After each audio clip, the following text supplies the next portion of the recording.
Hi there. I'm Claire Aldridge. I'm the Chief Strategy Officer for FormBio. We are a leading edge bioinformatics platform to drive the synthetic biology revolution. We take bioinformatics and we marry it with the latest in machine learning and AI, which we've already been hearing a lot about today, and then wrap all of that in a user interface that's intuitive and easy for biologists to use.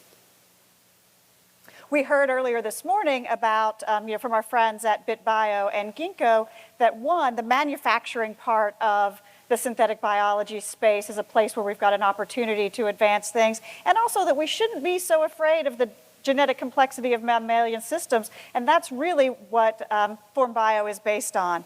What we have is a multi-cloud architecture, so your data can be in any one of the cloud platforms, and we've built on top of that a suite of services that allow for data management, making sure your data is in the right format, and all of the kind of things that make it easy to analyze. We also put the latest and greatest validated workflows there, so you can do your RNA-seq analysis, you can do your genomic variant calling, things like that, and then visualize that data to share with your colleagues and to share with collaborators outside of your organization or within your organization. But on top of all of that, the space we've gone after first is manufacturing in cell and gene therapy. Now, the important thing to remember about that is cell and gene therapy is a biotherapeutic. It's a fantastic place to look, but it is just one place where the manufacturing of these complex molecules has room for advancement. But what we're able to do with that is, I have to walk over here. The big red numbers telling me how much time I have are over here, and I didn't see that until just now. So the first thing we want to do, we want to help you be able to do in silico bioreactor runs. And so we're doing that with the gene therapies, specifically around AAVs. That's where we've got our first products. We've been able, through our machine learning, we've been able to improve the quality of the drug product. We're able to reduce truncations. We're able to improve full reads. So what we know is that we have an opportunity through using our machine learning and our large language models to improve the quality of these gene therapy products. And now we're using all of that data that we trained on to say, before you run a very expensive biomanufacturing process, let's do it in silico a few times and see if there are some tweaks that we can make. Some of the things we can do is we can leverage codon redundancy in the genetic code.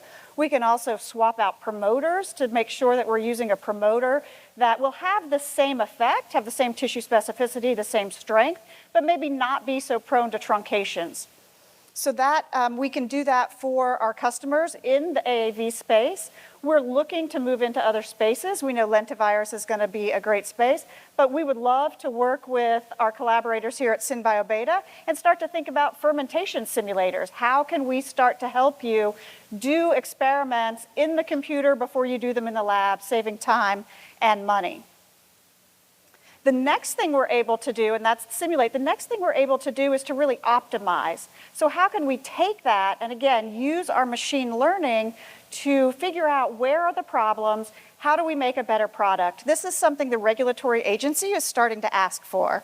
So we want to make sure that we're continuing those conversations with those regulatory agencies.